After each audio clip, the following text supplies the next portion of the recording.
Hello there, and welcome to another What a Week That Was. And what a week it was, I'll be honest with you. Not in a good way either. But, what do we start with? Well, start with some light-hearted stuff. For example, this is quite funny actually, I have to admit this is funny. Joe Lycett, he makes me laugh. He basically retweeted a leaked report, which wasn't leaked at all, he'd written it himself, and the whole of the government went a bit mental about it, and it went all over the world, newspapers and everything, thinking that it was the actual Grey report and everything, and it wasn't. It was just Joe Lycett being Joe Lycett. Oh, we did laugh. Oh, we did laugh. I'm still laughing now, look. But no, it was funny. We need some light humour in these days and age, this day and age, to be fair, because everything's really annoying at the minute. So yeah, all good. I had DC, but then there was serious news. Serious news. But sadly, that's what we're here for. Boris, you remember Boris? Of course, you remember Boris. You know Boris. You know Boris. That Boris, him. He's had a bad week. Good evening, Toff. He's had a very bad week. Don't forget to chat and share and whatever. Why's he had a bad week? Well, number of reasons. One is the Grey report, which I'm calling the 50 Shades of Grey report. See what I did there? As well, we all thought it was going to be coming out, and now it's not, because Clarissa Dick, who is the police commissioner of the Metropolitan Police, has decided now that if it gets put out, it will affect their investigation. I'm like, no, just get the thing out there. Let's move on. I don't care about any of this rubbish. But anyway, it's now going to drag on forever and ever, and probably a bit longer as well, because everyone's kind of like that. Clarissa Dick is employed by the government. Grey is employed by the government. Boris is the government. It's a bit like Wigan Council asking for planning permission off Wigan Council in Wigan to do something. We're never going to get the truth. So, it's just frustrating as hell, and it gets me angry.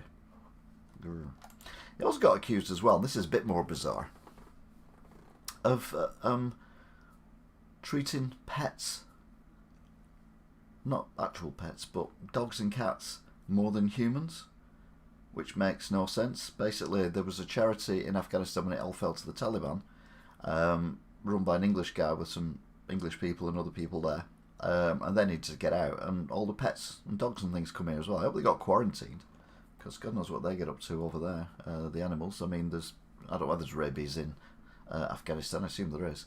But anyway, yeah, apparently they all come over here and it was all Boris's fault, apparently. I wouldn't know, because I wasn't there.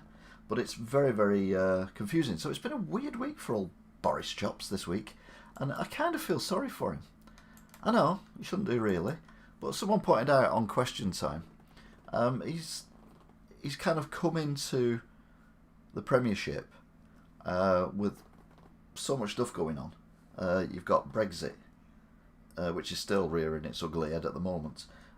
You've got the COVID, you've got the economy, you've got the world economies are all knackered at the minute as well, not just because of COVID. The shortages everywhere of suppliers and stuff on the shelves, and if you get the news from Australia and America, both the presidents there are saying that they're going to try and sort out the shortages that they've got, i.e. no lorry drivers and that kind of thing. And you're like, people are blaming all this on Brexit in the UK, but Brexit's got nothing to do with America or Australia. So why the hell are they having the same problems we're having as well? And then you've got rising fuel costs and everything else. But we've got Bumbling Boris. Bumbling Boris is our leader. He's our leader. I know. But just think, up there could be a picture of Jeremy Corbyn. He could have been our leader. Oh my God. And then you look at Keir Starmer as well. I mean, what's he about? Will I ever vote for him? No, I will never vote for Keir Starmer. Because, I don't know, he's just a wet lettuce. I'd sooner have the wet lettuce I know rather than the wet lettuce I don't know. You know, better the devil you know and all that kind of rubbish. But anyway, I digress. What else is going on? Because this is going to be very brief again today. This is just going to be like, you know, come on guys. COVID is back. I say it's back, it never went away. Oops, done that wrong. I don't know what's happened there. Oh, it's turned into GB News. Oh no, that's a bit embarrassing. That's a bit embarrassing, that, isn't it? It's a bit embarrassing. I'm a bit embarrassed by that. I am a bit embarrassed by that. But yeah, basically, the news of COVID is that it has returned with a new variant called the stealth variant. Not really bothered about that one, to be fair. But what I am bothered about is the fact that the restrictions have been lifted for wearing masks in shops and things like that. But I know Sainsbury's are asking people to wear masks still, and I was in Tesco, and they over the tannoy were advising and asking people to wear masks as well. And obviously you get the few idiots who think because Boris has said they don't have to wear them now, which he hasn't said. What he said is it's not the law, but he advises people to wear them. But all of a sudden we're listening to Boris now. I'm like, why are we listening to Boris? No one listens to Boris. What do I make of the get the vaccine or lose your job in the NHS? That's a very good question. I can see both sides of the argument. If there's a genuine reason not to get the vaccine, i.e., you know, medical reason, then yeah, fair play. You know, there are medical reasons why you cannot. Well, people who don't work for the NHS can't have the vaccine, and as long as you're careful and you do your hands and masks and space and all that kind of stuff. You know, remember the hands, face, space thing that they used to go on about. As long as you've got all that, then I don't see any reason why you need to have a vaccine in an environment like that. Because at the end of the day, if you're working in a hospital, you should be clean and hygienic and all that kind of stuff. And that's all that kills COVID. And they all wear a mask unless you're Boris in a hospital. So I don't see why it's necessary. I'm more concerned about the fact that if 70-odd thousand people or wherever many it is who are not vaccinated all lose their job in one day, the NHS will fall on its knees. More so because we have lifted these restrictions. What I'm more knocked off about is the fact that a few weeks ago, before Christmas, they were saying to teenagers, if you want to go out and enjoy yourself, you want to go to pubs, you want to go to restaurants, you want to go to nightclubs, you want to go to concerts, you want to go to a football match, you want to do anything that's fun, you've got to get vaccinated in order to vaccinate people. So a few did. Now you don't need a COVID pass anymore. COVID passes, as far as I was concerned, were completely irrelevant anyway, because you could have a COVID pass on your phone, but still be carrying the virus. The only way to know whether or not you've got the virus is to do a test at the actual place. But anyway, we're not doing that either now. That's another reason why the numbers have levelled off as well, as far as I'm concerned. People are not doing tests. I know two people who don't know each other. I'm the only link, as far as I know, between them, who've both had COVID in the last couple of weeks. Neither reported it to the authorities, which obviously means that their numbers didn't count, and they're not the only ones. Thousands of people are doing that. And also, you don't have to do a PCR test. I think it's a PCR test. I get confused with all these tests now. Even if you're showing symptoms. So there's less people going to them places. So the numbers are going to drop. I remember Donald Trump said a while ago, he said the thing about... No, he was asked why are the numbers so high, and he says because we're testing so many people. Obviously this was 18 months ago, whatever. He says we're testing more people. If we test less people, the numbers will go down. Well, I think Boris is doing that. I think that's the whole point of what Boris is going on about. He thinks that this version we've got now is safe, in inverted commas, to run riot through the population. I mean, we're still, 200 plus people a day on average are still dying from it. But that's okay, we can live with that apparently. Doesn't matter, 200 families losing a loved one. That's fine, don't worry about it. It's fine. As long as the rest of us are okay. But if you're not getting as much vaccine test kits out there, not vaccine test kits, COVID test kits out there, then the numbers are going to go down or level off. I mean, that goes without saying. If Donald Trump figured that one out, I'm sure Boris can. Although there's not much difference, I wouldn't have thought, in the IQ levels of them.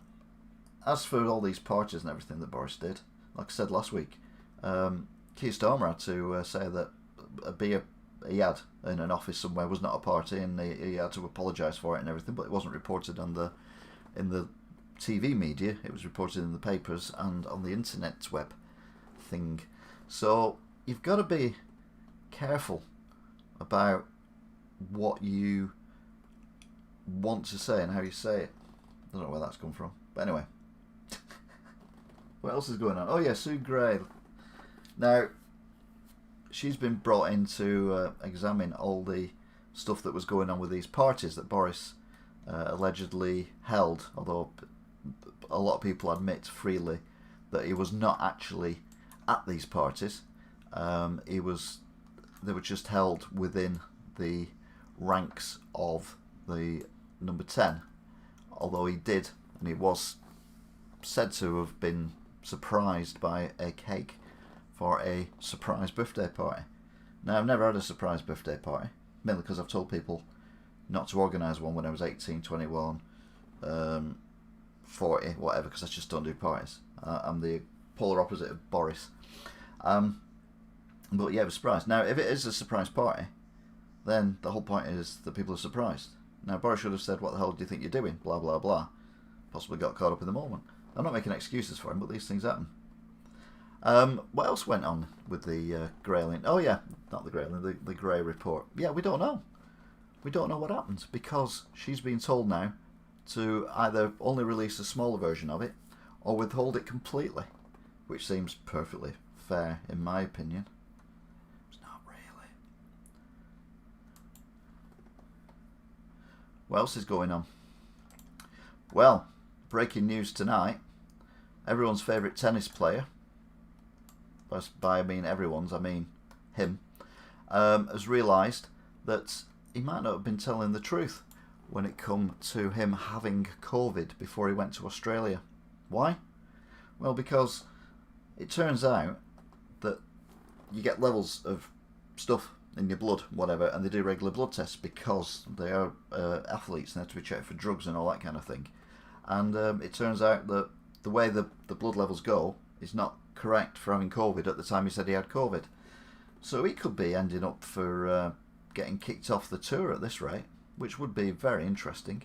Other things that have been put back this week is the Greater Manchester Clean Air Zone.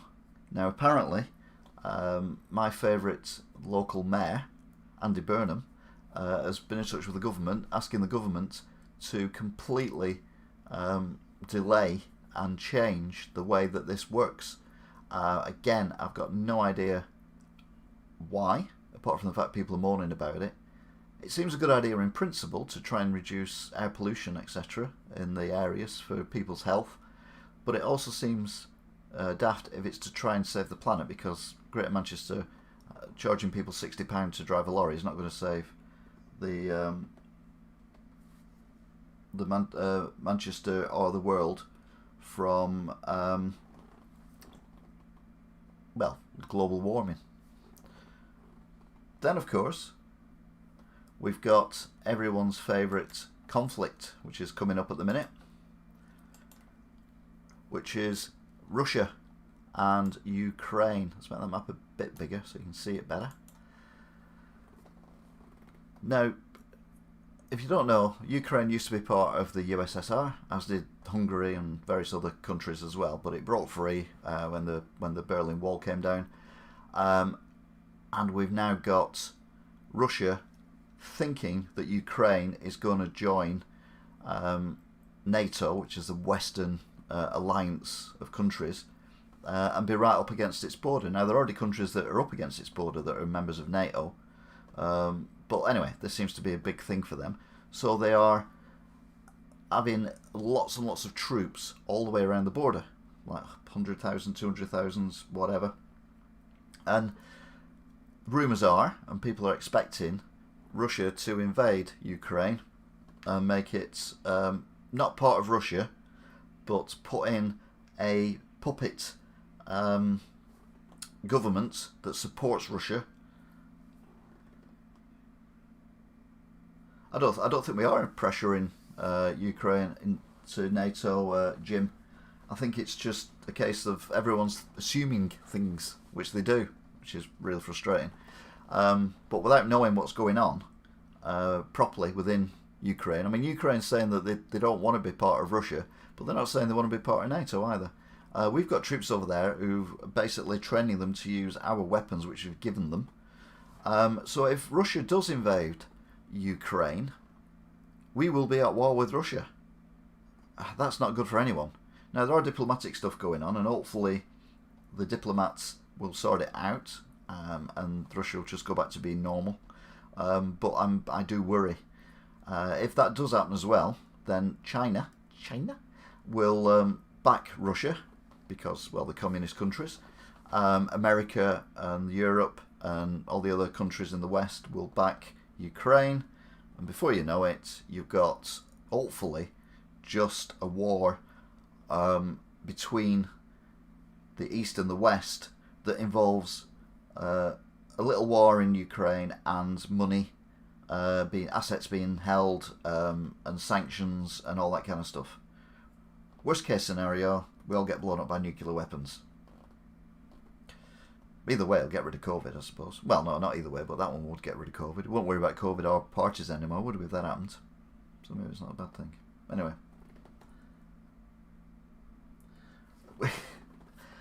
Yes, Sean. I don't think smoking anyone is a good idea. The whole point is to try and sort this out in a way that people will think, well, they did alright there. But I'm not holding my breath. I'm really not. But everything's just getting confusing at the moment. Because you've got, like I say, you've got Russia, you've got Ukraine, you've got China. All these three things directly affect Wigan as well, if you live in Wigan.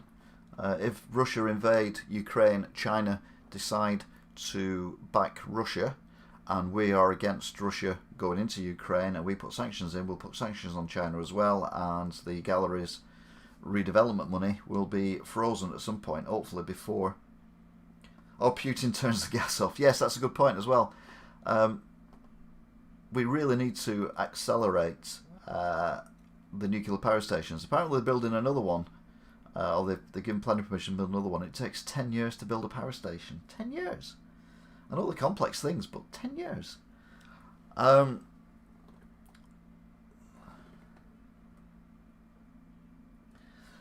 Yeah, Sean, I'm not putting that up.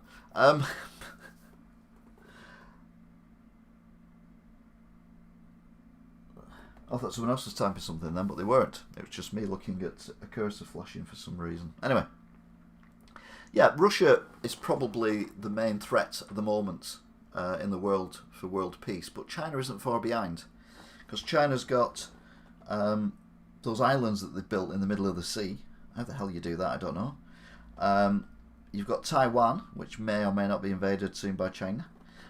You've got the Olympic Games, where a lot of English, American, and Australian and Canadian possibly, and a few other European countries are not sending diplomats. That starts next week, which will upset China. They will send diplomats home. We'll send more diplomats home after the Olympics, and eventually we might end up in sanctions. You've got the human rights against the minority religious parties in China.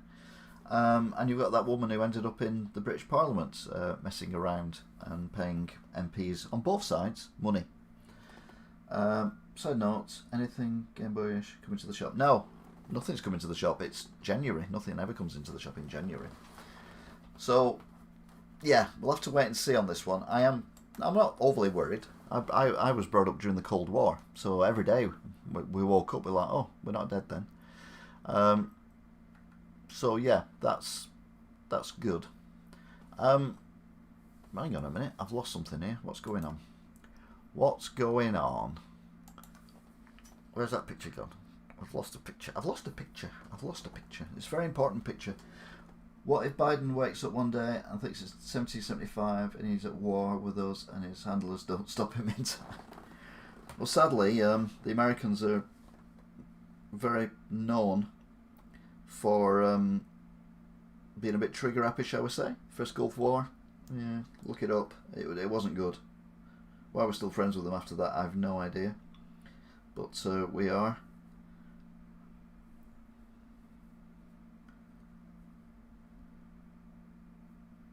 So I'm going to do this.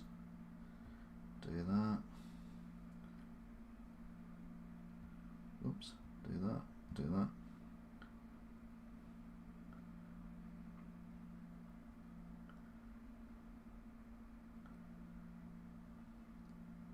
Oh, there we go. Just want to give up on it. It was there.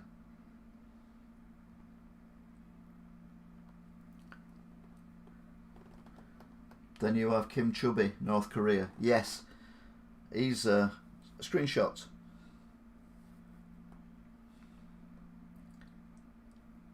He's firing rockets off into the sea again, which is a bit naughty. And he shouldn't be doing that. One thing you've got to say about Donald Trump was he did kind of sort him out in a little way by talking to him. That's all he wanted. He just wanted people to talk to him, which is a bit weird. But I suppose we all get lonely every now and then, even when we are dictators. Not that I'm a dictator, although I would be. I mean, if I was in charge, you wouldn't like the rules I'd come up with.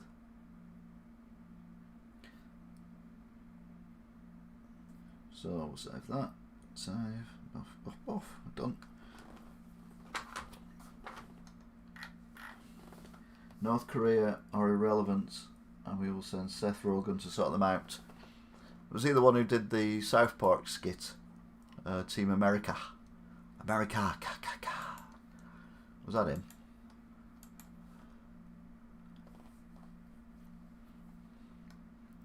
Team America. Right, I've sorted that out. This is optimistically. Yep, sorted that out. Right, so next thing that's annoying me at the minute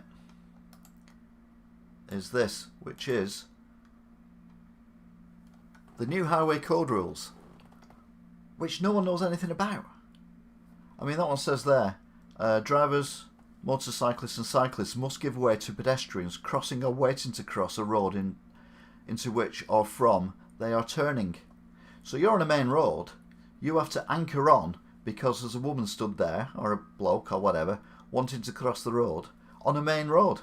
So all the cars behind you who don't know what you're doing will just drive into the back of you. Brilliant. I mean, the rules we've had for the last 100 years, I think, personally, have been alright. No, he made the interview. No deaths in Afghanistan, North Korea taking no massive inflation. Seems like the Orange Man wasn't so bad. Yeah, we won't talk about the Orange Man. But yeah, these new rules that they've come up with, I think will cause more accidents than they will solve.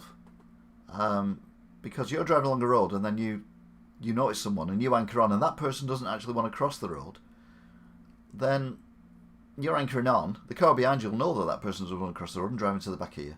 And there's another one where you have to open the door. So if I'm in the driving seat, boom, driving, I've got a steering wheel. Yeah, I've got a steering wheel. Let's recreate it properly with a steering wheel. There we go. So I'm driving my car with my steering wheel. I'll do it around that way so you can see it. Vroom. I pull up and I need to get out of my car. Instead of going like that and opening the door, I now have to reach over and do that. Because apparently that makes you look over your shoulder. But I've got a mirror there. Look, there's a mirror. I've got a mirror there. I look in the mirror and check there's nothing coming before I open the door. Me using that hand to open the door is not going to make me look over my shoulder. It makes no sense. It's just like, what the hell is going on? It's the PC Brigade going mad. Don't get me wrong. A lot of the stuff the PC Brigade have done is okay. But it's just getting to the stage now where it's getting ridiculous. You have to give way to cyclists on roundabouts or something. I can't remember. It's just like, what? Cyclists have got these cycle lanes that are being built everywhere, which they don't use, and I know why they don't use them, because they're a complete waste of time. They stay on the road. They've now been told to ride in the middle of the lane rather than ride to the side of the lane, which means if you're on a road where there's double white lines, like in the countryside or whatever, and they're riding in the middle of the lane, no one can overtake them. So all the cars behind will be going at the speed of the cyclist, which is like maximum 30 mile an hour, average probably about 15 to 20 miles an hour. So that's just going to cause huge traffic jams and traffic chaos in rural areas where they don't normally have cars just stuck around doing nothing. So that's going to increase the pollution there because the cars are in and out very quickly. And the problem we've got is the government are trying to get people out of cars for the environment and, well, for the environment. But they're not giving valid options for it.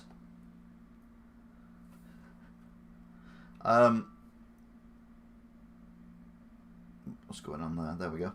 Oh, hiya, Angela. Kind of thing.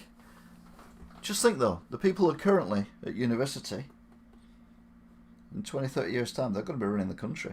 Thankfully, I'll probably be 6 feet under by then, so it won't worry me. But you guys, it's going to be trouble. Should be a rule that you can put cyclists under your wheels. I think that's probably going a little bit too extreme the other way. But yeah, how many cyclists do we see when we're driving? When they come up to red lights, either just go across the red lights and then carry on, regardless, or drive on the pavement and cross where the pedestrian crossing is, and then get back on the road and carry on. Either way, they don't necessarily stop. I know a lot do, but a lot don't. So why have we got to be nice to them when they don't obey the rules that are already there for them? The driver's side on your right and the corners on the left, so the driver not see people waiting to cross. Carmageddon. Yeah, it's going to be chaos because, for example, the lady there, she might know that she's got right of way, but the guy in the car or the woman in the car might not know they've got right of way. That's going to end badly. It's like they might as well just said, right, instead of driving on the right side of the road, left side of the road, you now drive on the right side of the road. And we'll do that overnight. So if you're on the M6, you've got to come off at the next exit and drive on the other side of the road, go around the roundabout the wrong way and drive on the other side of the road at midnight and blah, blah, blah. And from now on, all the roads are going to be the other way around. I mean, it's as stupid as doing that, this. And I do worry that lots of people are going to be hit cyclists and it takes points off your licence. Yeah, it takes a life off the cyclist, unfortunately. They can go in the middle of the road and hold me up when you paid road tax. I do pay road tax, so they can, legally, I suppose. But yeah, you can't go around hitting cyclists. Unless you get bonus points for it. If you've ever watched Death Race 2000, some good points for cyclists, particularly if they're pushing the bike. Funnily enough, I was driving home the other day. I was streaming it on from my mother's, and there was a cyclist on a pretty dark road riding his bike with no lights on, and then about 10 minutes later there was another cyclist with the lights on, but he was pushing his bike and he was on a footpath. I'm like, doesn't make sense. But yeah, we've got to be nice to cyclists. Don't have a problem with that in theory, but it's got to work both ways. So they've got to get fined now for going through red lights and blah de blah de blah, because we can do it. Not that I would do. But yeah, they can go in the middle of the road. Oh, they've also been told that there's two of them. Instead of riding like that, they can now ride like that. So they completely block the road. But like I say, it's the government trying to get us out of cars and get us onto bikes. But we live in England. It's very hilly. I mean, people say the weather's bad in England, but yeah, but they ride bikes in Holland. Yeah, Holland is flat. Very flat. England is not. So yeah, no good. I think that was it. Plan B restrictions. Boris, pets in Afghanistan, Ukraine, Russia, China. The Sugre report. Confusion of the police. New rules. And Gates. Is there anything else you want to discuss, or anything we can go back to? I don't have a problem going back to stuff because we've still got another maximum of 25 minutes. So if there's anything you want to go back to, you can do. I'll just give a rundown for people who've just joined us, what we've been talking about. We spoke briefly about the Clean Air Zone and how it's been possibly put on hold. We also spoke quite a bit about bumbling Boris and his mumbling. We also spoke about the report that is coming up with, is it Sue Gray? and Boris, which has now been put on hold. We talked about Russia, possibly about to invade Ukraine. We talked about Djokovic being a complete prat, allegedly. And we talked about the new variant of COVID-19, which, to be fair, I finished on last week. This was the last slide I put up last week.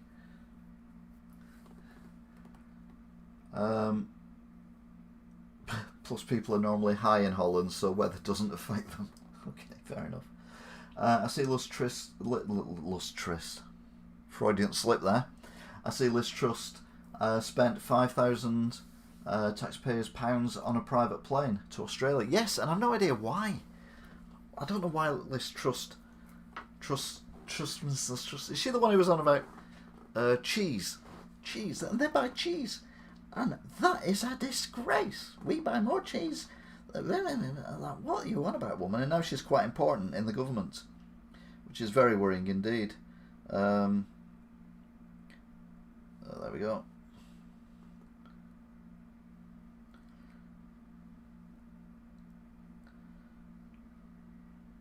She always looks like someone's hit her in the face with a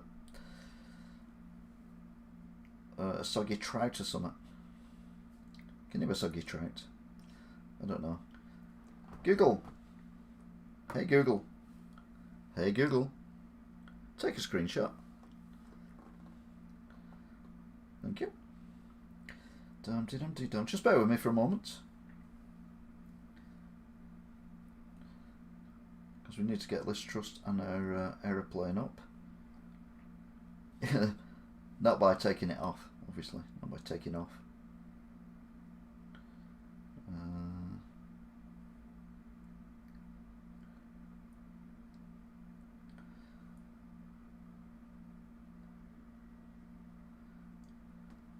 So yeah, how much does it cost to fly to America, Australia?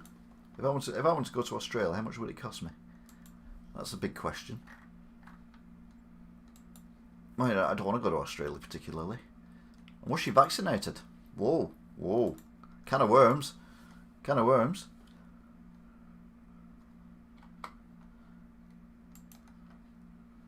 A big can of worms. Right, there we go. So there she is, Liz Truss, in an aeroplane that she paid nothing for. Now, I get that ministers and prime ministers and presidents and all that have their own planes, like, you know, that kind of makes sense, but they don't fly on their own. I mean, Air Force One, they always have loads of journalists on there as well, so they kind of fly the journalists around with them, as well as all the, you know, the backup people and cars and things like that.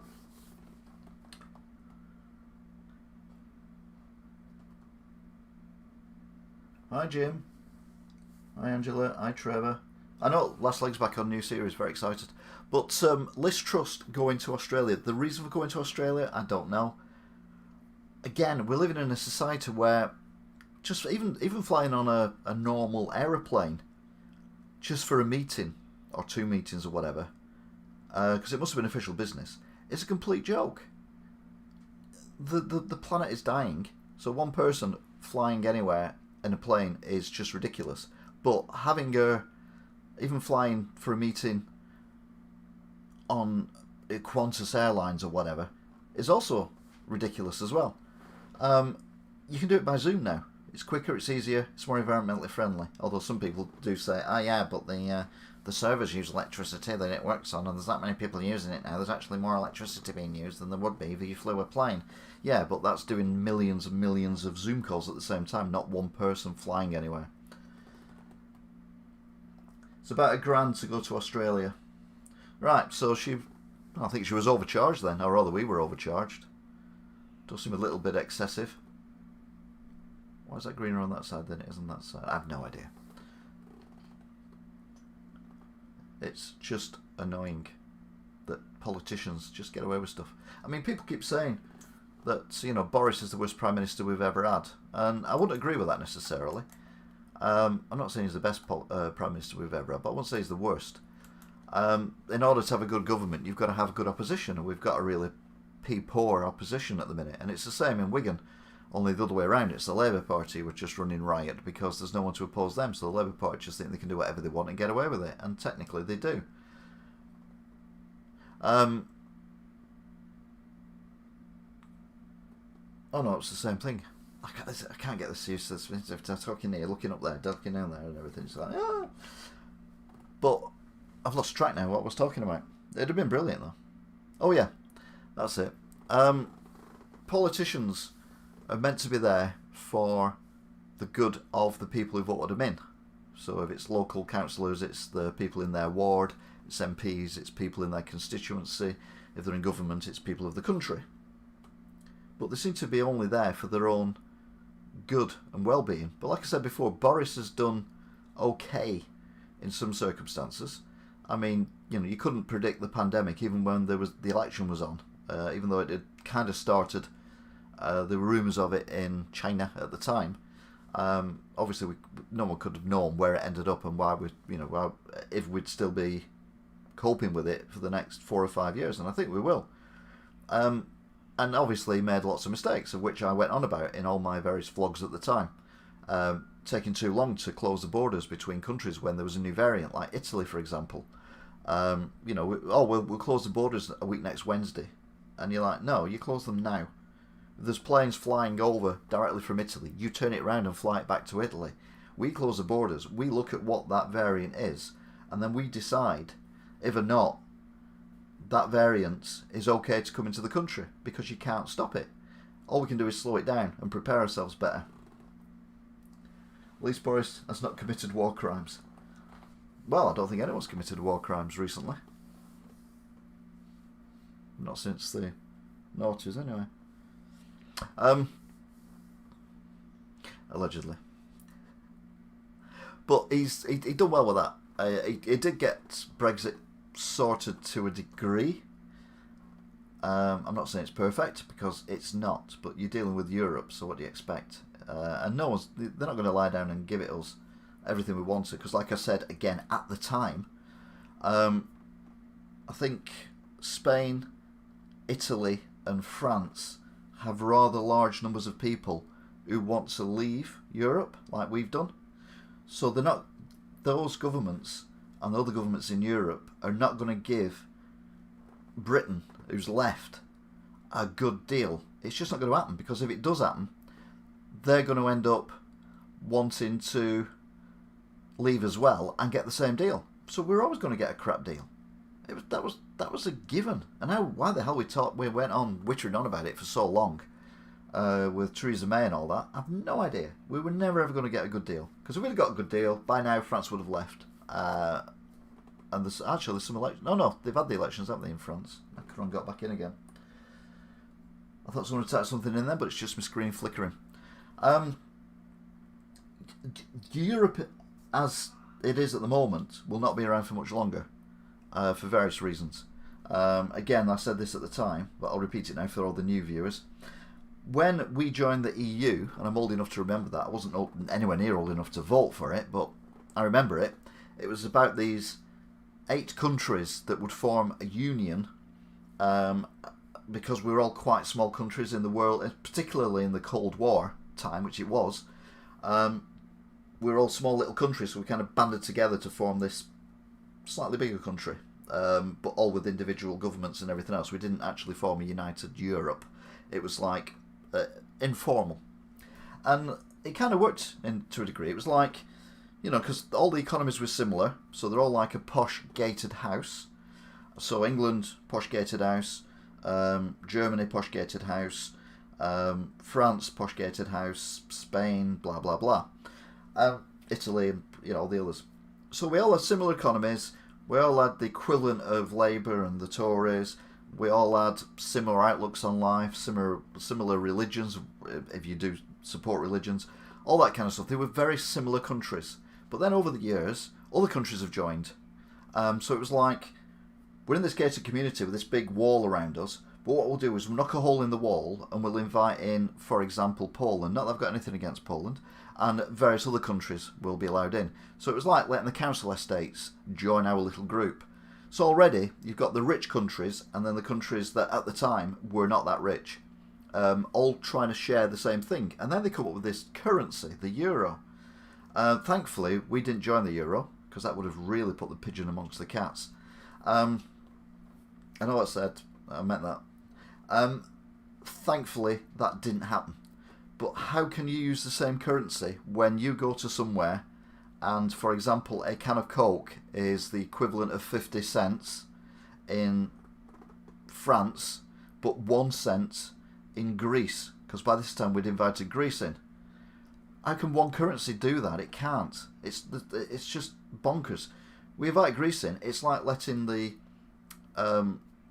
campers in the field join the club as well. So now if all of a sudden you've got this gated community, this open wall, council estate, and then you've got this group of campers who've also joined, who've got no money. And we're trying to support the whole thing together. And it doesn't work. We're bailing out like Greece and other countries, giving loads of money. We're giving loads of money to Europe and getting some of it back. Because people have said, oh, what about the roads? What about this? What about that? We never get more money back than we ever pay to Europe. They just give us a percentage of monies back for things that we could have done ourselves anyway. So leaving Europe, I think, was a good idea. It's going to be messy, but it's going to get messier as other countries leave. And trust me, 10, 15 years' time, Europe as we know it will not exist. I mean, the Europe will exist, hopefully, unless Russia press the button. But I mean, the European Union will not exist. I can't say that, Sean. So you've got to be realistic about Brexit, and we're not going to get a good deal. And we didn't get a good deal because they want to put off the people in their own countries who want a Frexit or a Italy-ix or a Spainix or whatever you want to call them. So yeah, you've got to be careful.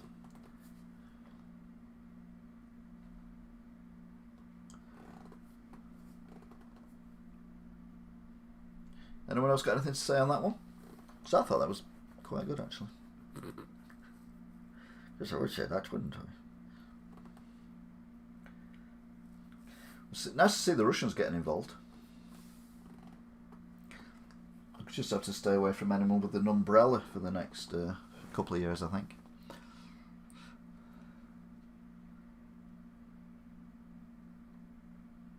I don't understand why we can't all work together. As a population of Britain and as a world population, it just makes no sense that we can't work together.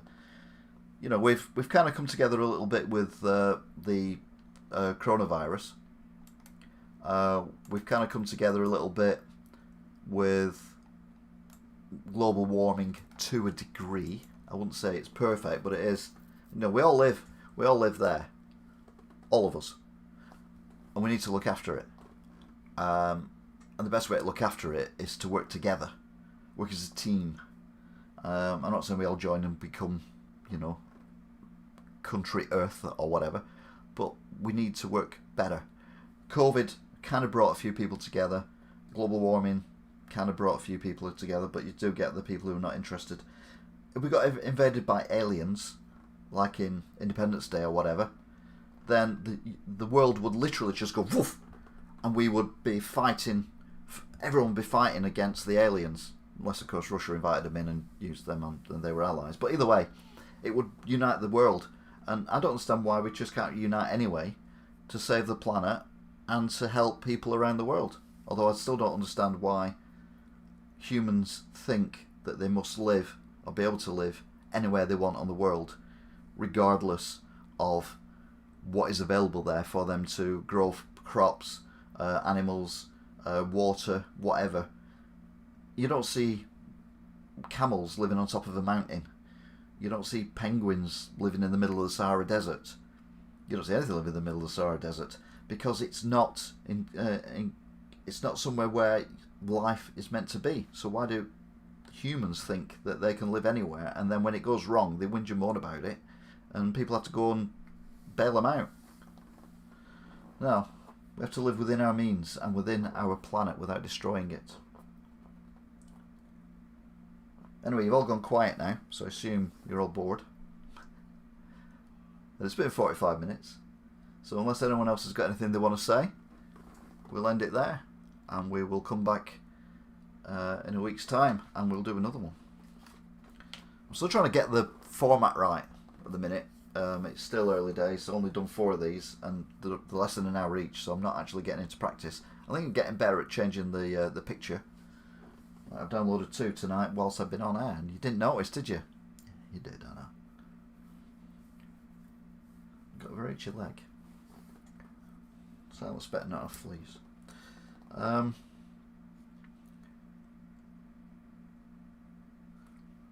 So are we done? Yeah, looks like it. So a big thanks to Toff, Sean, Angela, Jim, Trevor, DC number 9,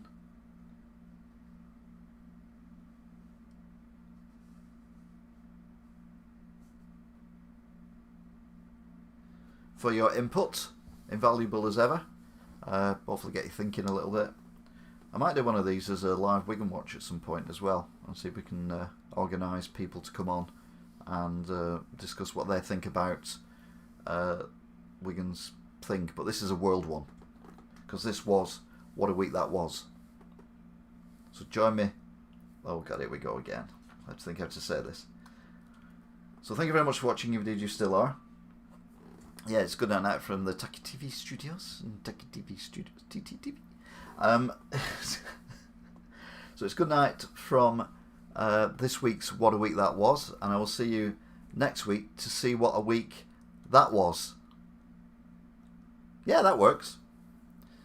Until then, bye. Thanks for watching.